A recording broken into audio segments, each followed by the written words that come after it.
Bienvenidos a Análisis Situacional. Les recuerdo nuestros nuevos horarios. Domingos 11 de la mañana y 8 de la noche y los lunes 8 de la noche. Hoy nos acompaña el señor Keith Mains, internacionalista, experto en negociaciones de paz. Fue jefe de la Oficina de Asuntos de Venezuela en el Departamento de Estado hasta el año 2020 y actualmente es director de la Oficina de Asuntos de América Latina y Venezuela del Instituto de Paz de los Estados Unidos. Ha trabajado, entre otros, con Brian Nichols, actual subsecretario de Estado para Asuntos del Hemisferio Occidental.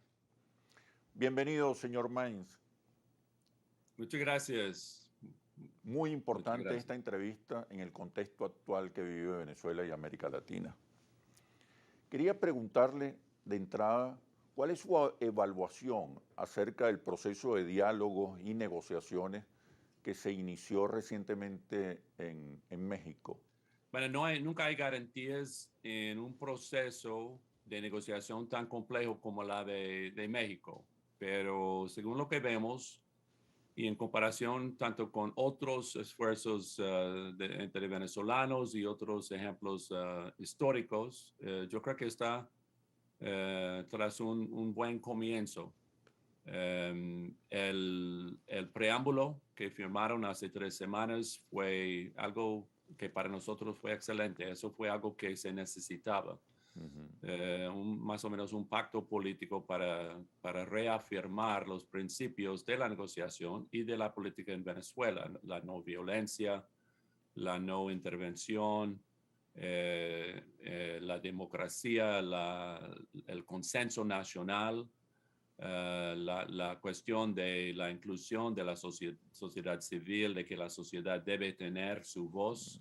Hay muchas cosas allí que eran muy importantes. Eso fue como el preámbulo. Y las dos declaraciones que se firmaron, el uno que se trata de la cuestión socioeconómica, eso también, y los principios de la negociación también, era excelente. Entonces, hasta ahora, creo que otra vez un buen comienzo. Nosotros creemos que con este diálogo en México culmina una larga etapa de polarización extrema. Finaliza lo que algunos analistas llaman el empate catastrófico, donde ambas fuerzas en pugna con fuerzas similares, con niveles de fuerzas similares, no puede ninguna vencer a la otra. Se da un empate catastrófico por las consecuencias negativas que tiene sobre la estabilidad, la institucionalidad y la economía. ¿Qué factores cree usted que pueden asegurar el éxito de esta nueva jornada de diálogo? No es la primera vez que se intenta un diálogo entre el gobierno y la oposición. ¿Qué puede garantizar el éxito de este diálogo? Sí, bueno, primero estoy muy de acuerdo que estamos o esperamos estar en una etapa nueva, un lugar nuevo. Hasta ahora ha sido siempre un juego y así eran las reglas del juego, de todo o nada. Y ese es el juego desde 2002 o por ahí, ¿no? Que cada lado quería eliminar el otro de la mapa política. Y yo creo que estamos en un punto ahora por una variedad de factores donde eso ya no es el caso. Yo creo que ahora estamos en un lugar donde ambos lados entienden que tienen que coexistir con el otro. Nosotros queremos siempre plantear del Instituto de Paz el concepto de la coexistencia democrática.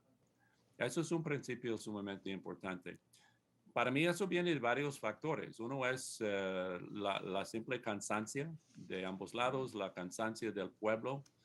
El pueblo ahora está saliendo no solamente de su parte histórica, o su facción histórica, están saliendo completamente del proceso político. Y eso es sumamente importante porque si la gente ya no quiere participar, bueno, estamos en un lugar más difícil. La gente todavía crea y tiene valores democráticos. Eso se ve en todo momento. el apoyo que tienen por elecciones. Todavía quieren que la elección sea el proceso básico para hacer decisiones nacionales. Creen en la Constitución, creen en una especie de justicia social. Eso es también Sí, algo que se ve en Venezuela, quizás aún en más que en otros países. Es algo que es muy evidente, ¿no? sí. En las aspiraciones del pueblo. Entonces, la gente tiene algo en común, pero eso es algo que se ve ahora, yo creo que en la negociación, el entendimiento de que los negociadores tienen que responder a las aspiraciones del pueblo y no solamente a sus aspiraciones políticos, personales, de poder, de partido y todo eso. Hasta ahora se ha avanzado en unos 2 o 3 acuerdos fundamentales que revelan un acertado desarrollo del diálogo. Ujú. ¿Usted cree que para que el diálogo sea realmente exitoso, habría que ponerse de acuerdo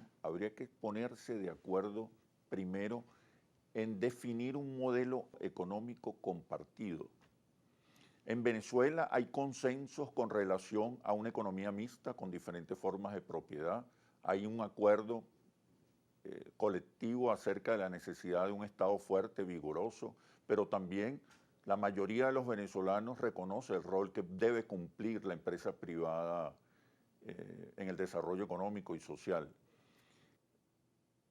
Claro, no, eso es algo que yo he puesto mucho pensamiento en esto, porque son puntos muy importantes y, y lo que realmente una negociación debe dar vida a las aspiraciones del pueblo.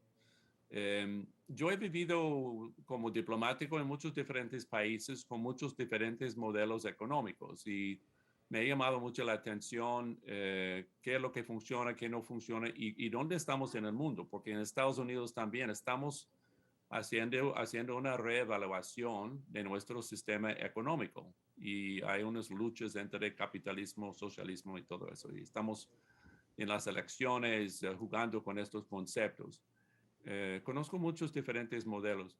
Los que me llaman la atención más son los democracias social. Los de Europa, Israel también tiene un sistema muy interesante en este Mm, aspecto.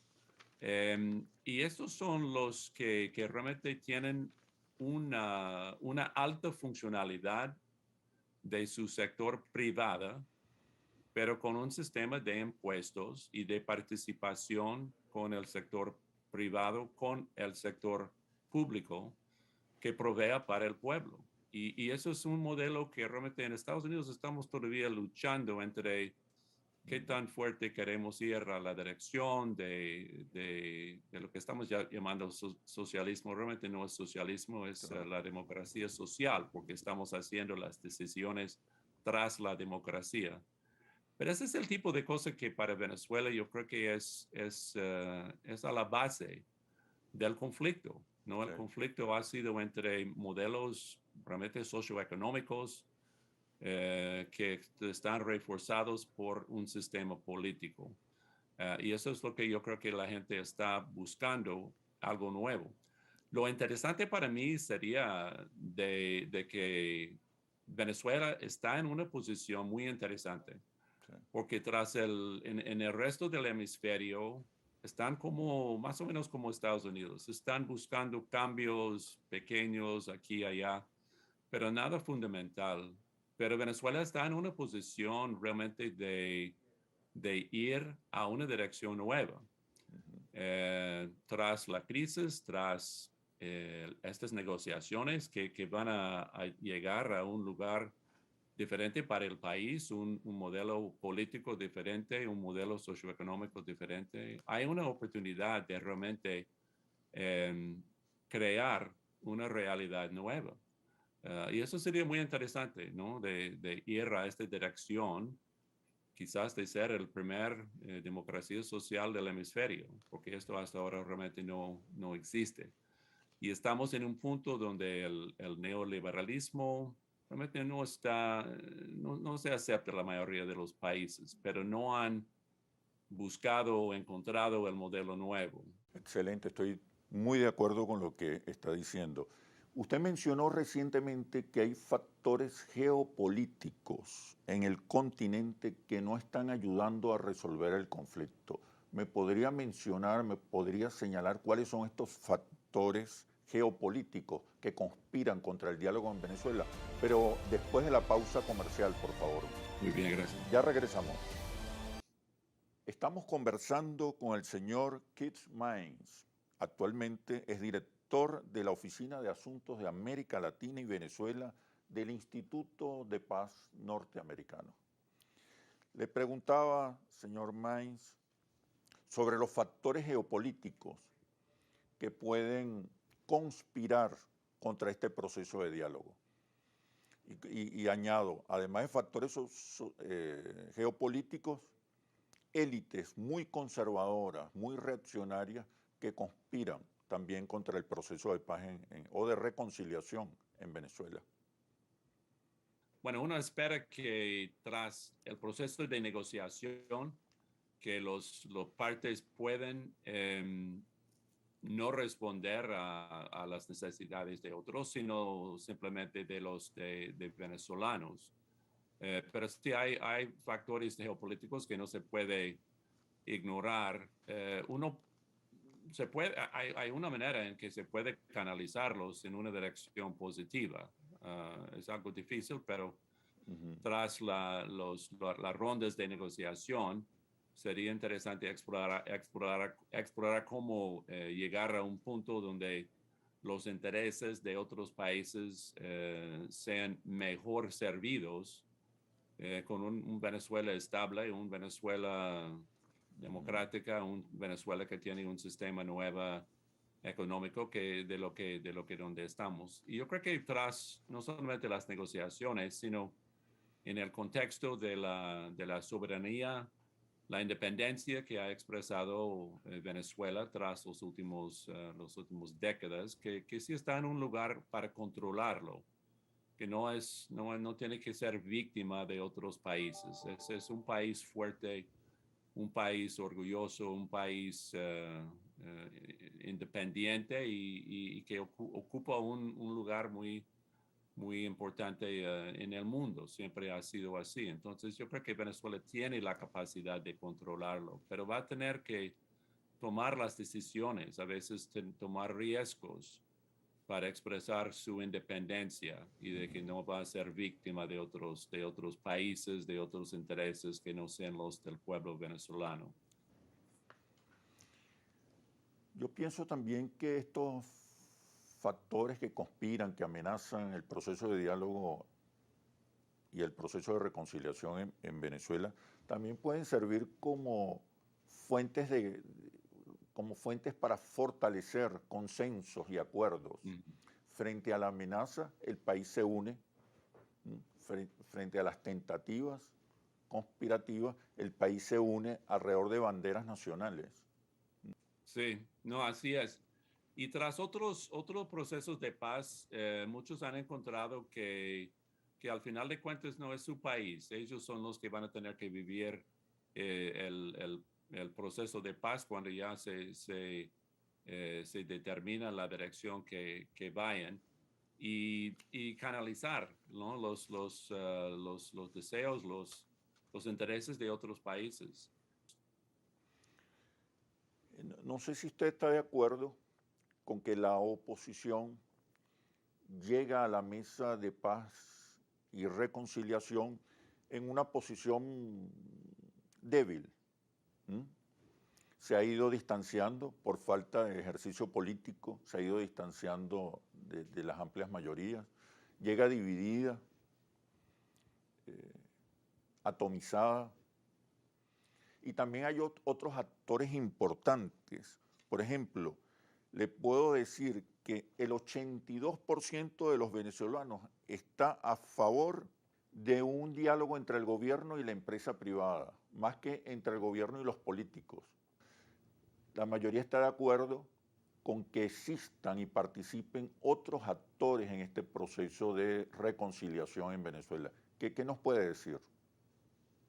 No, eso es algo que nosotros, si han visto el reporte que hicimos con WOLA sobre el análisis que hicimos de USIP y WOLA juntos con, desde de los otros procesos de negociación tras los últimos 15 años. Y eso fue una de las conclusiones y recomendaciones que hicimos, fue de encontrar alguna manera de incluir la sociedad civil. Es algo que es un poco difícil, ¿no? Porque ya son 9 negociadores en cada lado. Entonces ya es una mesa bastante amplia. Okay. No es tan amplio o tan grande que no se puede manejarlo. Se ve de que están haciendo conclusiones, tienen representatividad. Hay más mujeres que antes. Eso siempre ha sido una falta de la tabla de la mesa de negociación. Veo en las encuestas recién que la iglesia siempre es la organización, la institución que tiene más confianza, el pueblo venezolano, y sigue ellos los empresarios, que es muy interesante. Pero yo estoy de acuerdo que tiene que ver o debe ver una manera de incluir las voces de la sociedad civil. Y esa es una conclusión que hicimos tras el análisis que hicimos de otros procesos de negociación en Venezuela. Yo creo que lo podrían hacer de una manera muy ordenada.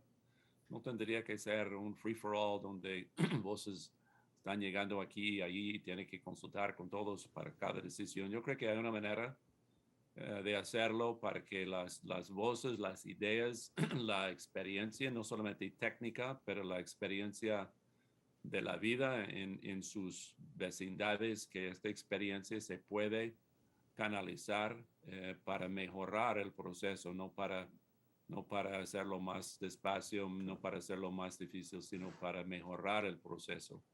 Y eso es algo que esperamos que explore los partes.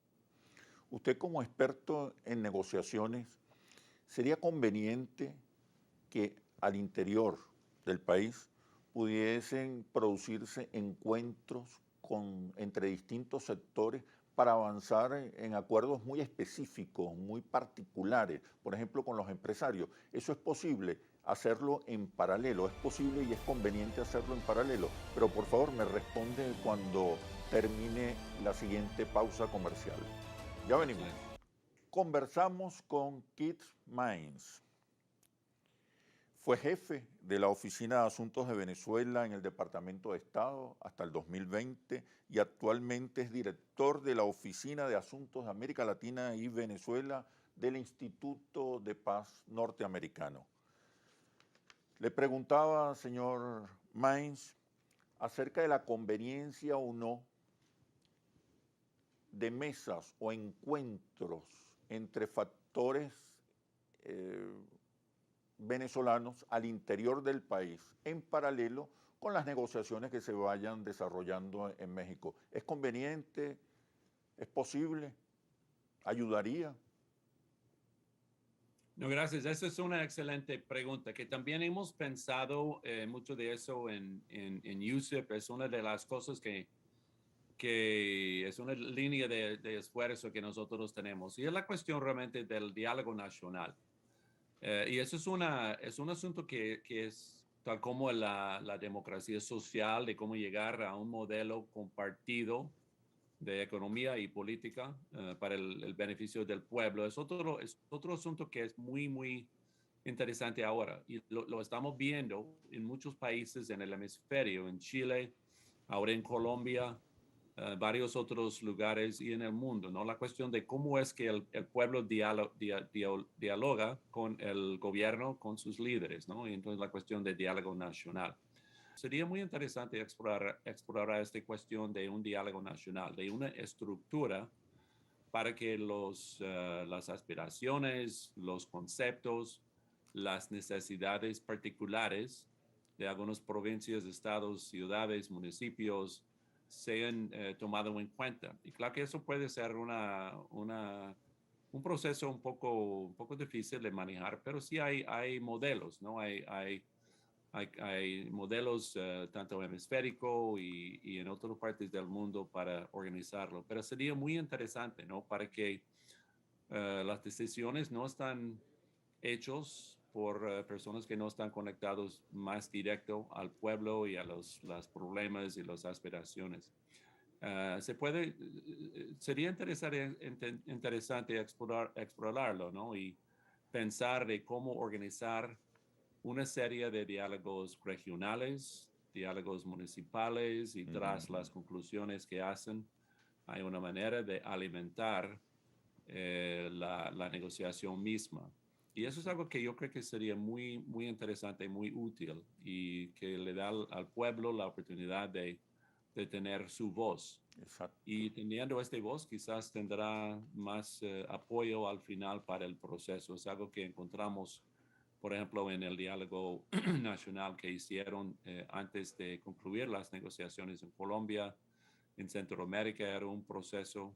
La República Dominicana, que no pasó por un proceso de paz, pero en la década de los 90 en la República Dominicana hubo un proceso muy interesante de diálogo nacional donde estructuraron una serie de meses de diálogo que alimentó las decisiones que hizo el gobierno nacional. Pero tiene que ser algo donde realmente se escucha y no es solo cuestión de tenga su diálogo y gracias por las recomendaciones, ahora vamos a hacer lo que queremos. Tiene que ser algo con un poco de dientes, ¿no? Para que haya un proceso donde estas sugerencias, estas aspiraciones sean parte del proceso. El papel de los medios de comunicación y también el papel de las mujeres que usted ha destacado, ha destacado desde hace tiempo, con, que tienen un rol fundamental en estos procesos de diálogo y reconciliación. Medios de comunicación y mujeres. No, exacto, ambos sumamente importantes. Los medios de comunicación son sumamente importantes. Claro que parte de la negociación tendrá que ser en privado sin, más o menos en secreto, para que, para que se puedan explorar varios conceptos antes de que sean públicos. Entonces hay una parte que siempre va a tener que ser en privado, pero también hay partes que van a tener que compartir la dirección que van y claro que al final va a tener que compartir todo, ¿no? Lo que será el acuerdo. Y entonces hay una mezcla de lo privado y de lo público, pero sí para lo público los medios de comunicación sumamente importantes para que el pueblo realmente se pueda ser informados. Eso es sumamente importante. En cuanto de las mujeres, sí es algo que, bueno, es solo que hemos notado, ¿no? La falta de mujeres en los últimos 15 años en las mesas de negociación. No ha sido algo comparable a la población, a su parte en la población. Y claro que no ha sido una reflexión de su contribución. No sé si hay otra manera de hacerlo, sino solamente poner un porcentaje y ya, pero, pero llegando a una inclusión mayor de mujeres sería muy interesante. Y hay decenas de mujeres que son a este nivel que podrían participar fácilmente. Están listas, están preparadas, ya conocen su gente, muy educadas. Claro que no hay razón por no tener un balance un poco más. Nosotros creemos que con la llegada del presidente Biden a la Casa Blanca, los Estados Unidos entran en una nueva etapa. No es un cambio de gobierno simplemente, es un cambio de ciclo político. Es el fin del neoliberalismo y la presencia más activa, más vigorosa de fuerzas progresistas en Estados Unidos. ¿Okay? ¿De qué manera esto puede contribuir al mejoramiento de las relaciones con Venezuela y también con el continente? Pero por favor me responde cuando regresemos de la pausa comercial. Ya venimos. Conversamos con el señor Keith Maynes, internacionalista, fue jefe de la Oficina de Asuntos de Venezuela hasta el 2020 del Departamento de Estado. Hoy es director de la Oficina Asuntos de América Latina y Venezuela del Instituto de Paz de los Estados Unidos. Preguntaba, señor Mainz, acerca de lo que nosotros entendemos que es un nuevo ciclo político y no un cambio de gobierno en Estados Unidos, un nuevo ciclo político, una nueva etapa en Estados Unidos que puede contribuir a rediseñar las relaciones con Venezuela y con América Latina. ¿Qué cree usted? Porque en el fondo, en Venezuela no solamente hay un conflicto entre la oposición y el gobierno, también hay un conflicto entre el Estado venezolano y el Estado norteamericano, por razones geopolíticas. Sí, gracias. No, eso es algo que, bueno, empezando de lo básico. La ruptura de relaciones entre Venezuela y Estados Unidos es una tragedia y realmente es algo que daña a ambos países, pero de estar tan cerca, una cultura latina compartida, ahora 20% de Estados Unidos habla español, es latina, es de origen latina. En la llegada de Biden, no sé si ha cambiado mucho los básicos de Estados Unidos. Lo que queremos de Estados Unidos es de tener una democracia, un hemisferio democrático, progresiva, con un base social que funciona, eliminación de pobreza. Estamos muy enfocados en estas cosas. Claro que queremos libre comercio también, porque es algo que crezca todas las economías del hemisferio. Estados Unidos no está tomando posición sobre cuestiones de democracia social, de modelos sociales, modelos económicos, pero claro que queremos ver un hemisferio progresista, un hemisferio que está eliminando la pobreza, que puede trabajar juntos cuando vienen pandemias, cosas así. Entonces, eso es realmente las metas que tenemos para el hemisferio. La llegada de la administración Biden sí ha cambiado una cosa, la amenaza, ¿no? de una intervención. Eso ya realmente no fue realista, aun cuando se expresó la administración previa, pero bueno, eso fue algo de su retórico bélico y todo eso, pero realmente no fue realista aún de ellos. Pero ahora hemos declarado que eso no es parte del plan. Y eso se puede, ojalá, calmar un poco la relación y abrir la fuente para una relación nueva.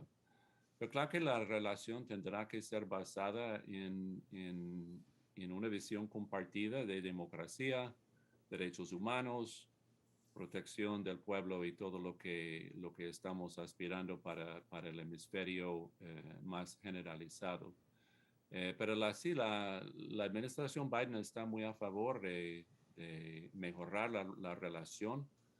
Esperamos que ya tras el fin del año, si la elección va bien y realmente llega a un punto donde no solamente el procedimiento de la elección, sino el resultado se ve bien, yo creo que ya yendo para el fin del año va a haber unas oportunidades para abrir canales y empezar algo nuevo en la relación. Pero eso siempre ha sido el deseo de Estados Unidos de reafirmar la relación amable que siempre hemos tenido con Venezuela. ¿Puede haber en este proceso de diálogo o durante este proceso de diálogo una flexibilización, por lo menos una flexibilización de las medidas coercitivas unilaterales que aplica Estados Unidos contra Venezuela? ¿Eso es posible? ¿Estados Unidos estaría dispuesto?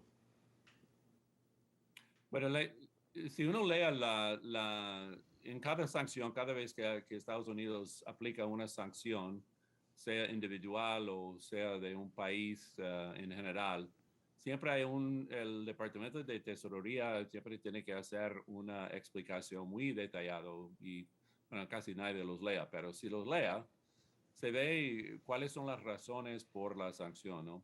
En cada uno de ellos hay cosas generalizadas en cuanto de la dirección que va Venezuela, ¿no? Y entonces están tratando de cambiar la dirección del país, ¿no? Y, y eso es lo que uno tiene que tomar en cuenta. Yo creo que sí, tras los próximos meses hay amplia oportunidad para Estados Unidos flexibilizar las sanciones tras las acciones en la negociación y la elección y tras el curso de los eventos en los próximos meses. La cuestión siempre va a ser en cuanto de la negociación misma, si es el rol de Estados Unidos. Y bueno, muchos de nosotros presumimos de que con la llegada de Biden iba a haber una conexión un poco más directo en cuanto de contacto con el régimen del presidente Maduro. Pero lo que ha pasado es algo interesante y ahora veo la lógica de lo que están haciendo. La lógica es de que realmente no hay nada que Estados Unidos quiere por sí. No es que queremos el petróleo, somos independientes en petróleo, no necesitamos nada en sí de Venezuela. Lo que necesitamos o lo que queremos, lo que esperamos es una coexistencia democrática negociada. Entonces nosotros realmente, yo creo que la idea es de canalizar lo que es los inputs, la presión de Estados Unidos, de canalizarlo tras las negociaciones con los actores democráticos. Y eso yo creo que va a ser el modelo que van a utilizar en el futuro, creo. No tengo información de dentro, pero yo creo que eso es algo que sería y que puede ser lo más útil. Entonces va a haber que yo creo que tendrá que ser canales de comunicación, pero la negociación por sí, yo creo que como eso es más, es mejor para Venezuela, mejor para el pueblo de Venezuela que se canaliza lo que tiene Estados Unidos que contribuir tras la negociación entre los partidos. No sé si usted está de acuerdo en que con la situación que se presentó en Afganistán, la llegada de Biden a la Casa Blanca, no solamente termina un ciclo o se inicia un nuevo ciclo político, sino también con relación al resto de los países, cesa un poco la política de intervencionismo directo de Estados Unidos, que ese ciclo se culmina. Y en este marco, ¿usted cree que podamos estar a las puertas del fin de la doctrina Monroe y de un nuevo diseño de relaciones, de nuevos paradigmas en las relaciones de Estados Unidos, principalmente con América Latina? Pero por favor me responde cuando regresemos de los comerciales. Ya venimos. Señor Keith Mines, ¿cree que estamos al fin de la doctrina Monroe con relación a las relaciones de Estados Unidos con América Latina? Sobre todo porque uno observa que estamos al fin del ciclo del intervencionismo abierto por parte de los Estados Unidos y que se inicia un rediseño de los paradigmas con relación a América Latina. Bueno, gracias por la pregunta. Mire, hemos pasado ahora el aniversario de 9/11, ¿no? De los ataques sobre Nueva York y todos hemos estado pensando mucho de lo que ha pasado tras estos ataques y lo que ha pasado a nuestro país, las intervenciones que hicimos en Irak y Afganistán. Hemos concluido realmente esta época de intervención de este tipo.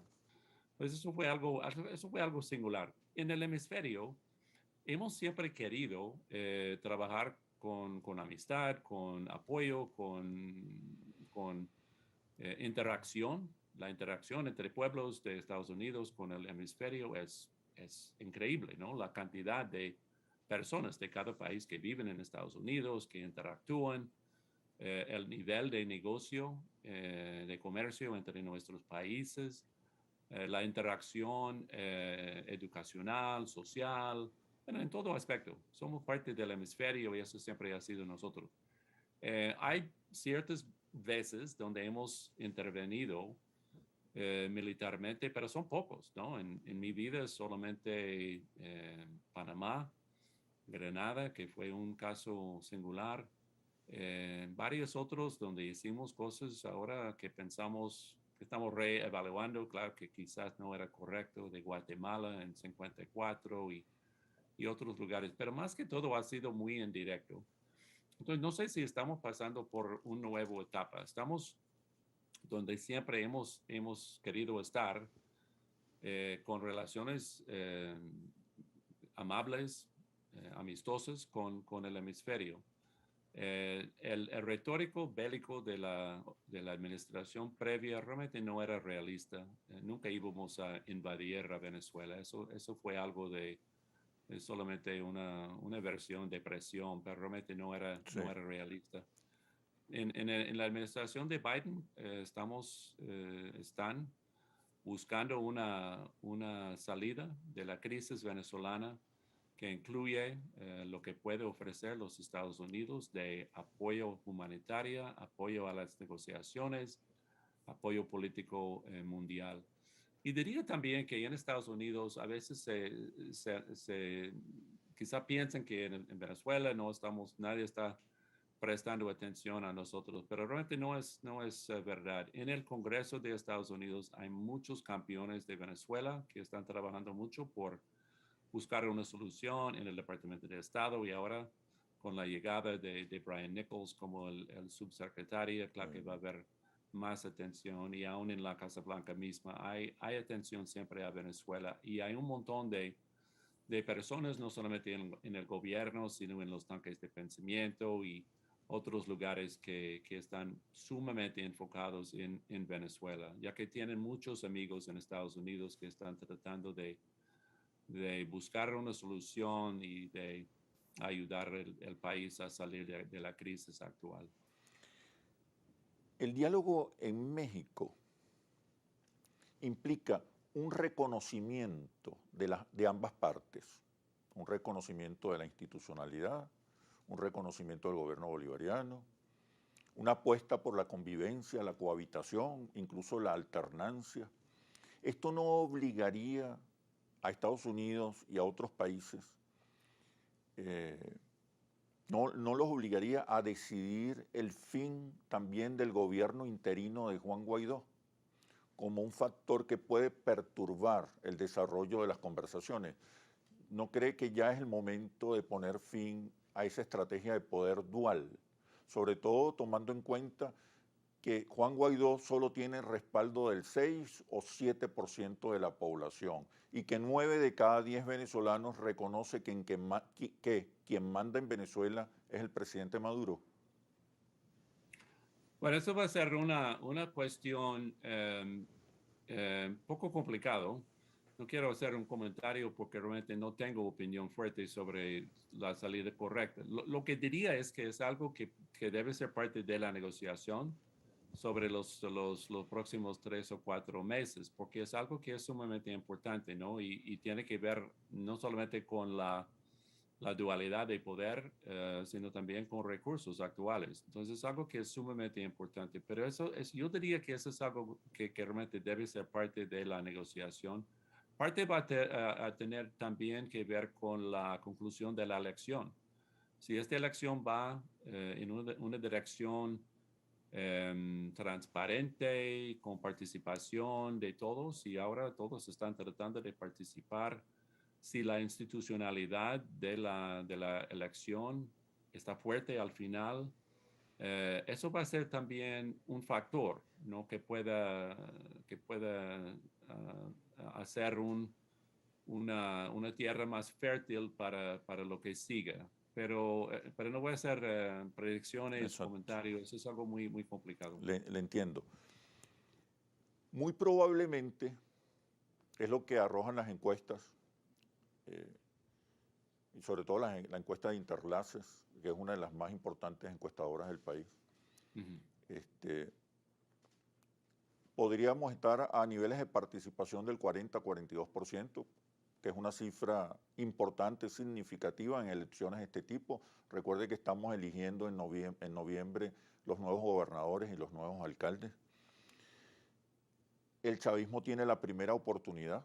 El chavismo hoy representa por lo menos un tercio del país y es una fuerza muy cohesionada que se comporta como una comunidad emocional, como una identidad, como una cultura, casi como una iglesia, y puede movilizar ese tercio del país y convertirlo en mayoría electoral si hay abstención o si las fuerzas de oposición no logran convocar a un sector importante de la población. Recuerde que en estas elecciones, en las venideras elecciones regionales, la oposición participa en muchos estados dividida, atomizada y muy debilitada. Un triunfo del chavismo, un triunfo importante, significativo, amplio del chavismo, sería bien visto, sería incomprendido por los Estados Unidos. Bueno, sí, también es algo complicado porque claro que el proceso de elección no ha sido perfecto, ¿no? En cuanto de muchos factores. Entonces sabemos que va a ser una elección imperfecta. Aceptamos Estados Unidos, el gobierno de Estados Unidos acepta eso, pero hay niveles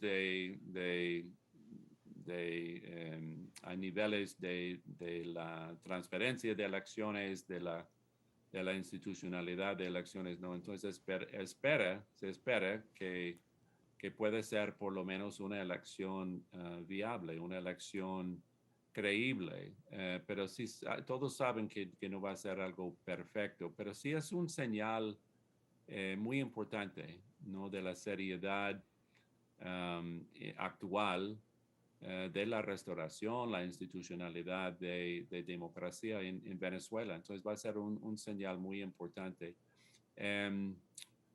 Uno se espera también que el resultado puede tener un factor democrático de la oposición, que sean respetados en sus estados donde ganan, los municipios donde ganan y que pueden ser no manipulados, sino dejados abiertos para que los que pueden ganar. Pero el proceso para la oposición siempre ha sido muy difícil porque no han podido tener primarias y había la cuestión de inhabilitados y varios factores que para ellos les ha hecho muy difícil. Entonces no va a demostrar, quiero decir, la fuerza de la oposición. Entonces tienen sus lugares donde quizás por otros factores, además de su fuerza política, que quizás no van a ganar. Pero es un paso importante, por lo menos es algo que para la institucionalidad de Venezuela, para reprobar las instituciones, quizás fortalecerlos un poco, tener el diálogo, tener el proceso, y es algo que claro que el pueblo venezolano quieren votar. Entonces es algo sumamente importante. Uno se espera que tras los últimos meses yendo a la elección, que siga siendo algo más transparente, más compartida en cuanto de decisiones, más abierto en el proceso y con la ayuda de los profesionales, ¿no? de los expertos en elecciones, que puede ser un proceso creíble, transparente y algo que al final les deja una oposición con su lugar en la mapa política. Para terminar, señor Mains, un mensaje a los venezolanos y si prefiere también un mensaje al presidente de la República, Nicolás Maduro. Bueno, gracias. No, solo que ha sido un placer para mí en los más que 4 años ya trabajando con Venezuela. Venezuela es un lugar para muchos de nosotros casi místico, ¿no? Yo siempre como niño sabía de Canaima y los tepuis y la parte tan bella de Venezuela que siempre he querido visitar, pero también de los venezolanos que he conocido en Estados Unidos y otros lugares de tan dinámicos son, de su espíritu tan fuerte, ¿no? Y bueno, nunca he, he pasado un día no creer en Venezuela, ¿no? Yo siempre soy el optimista eterno y creo que estamos en un proceso que sí va a dar fruto y estamos yendo a un nuevo futuro para Venezuela y que puede ser algo, como dije antes, algo único en el hemisferio, que puede ser un modelo para el resto del hemisferio en su capacidad de captar la visión del pueblo conjunto, compartirlo, tener la justicia económica, la justicia social, además de un proceso político que es de alta funcionalidad. Creo mucho en esta posibilidad. Muchas gracias por el tiempo y ha sido un placer. Muchas gracias, señor Maes. Muy útil esta conversación, muy necesaria, muy constructiva y necesaria para el país. Le agradezco que haya aceptado nuestra invitación y espero volver a verlo. Muchas gracias a usted. Hasta pronto.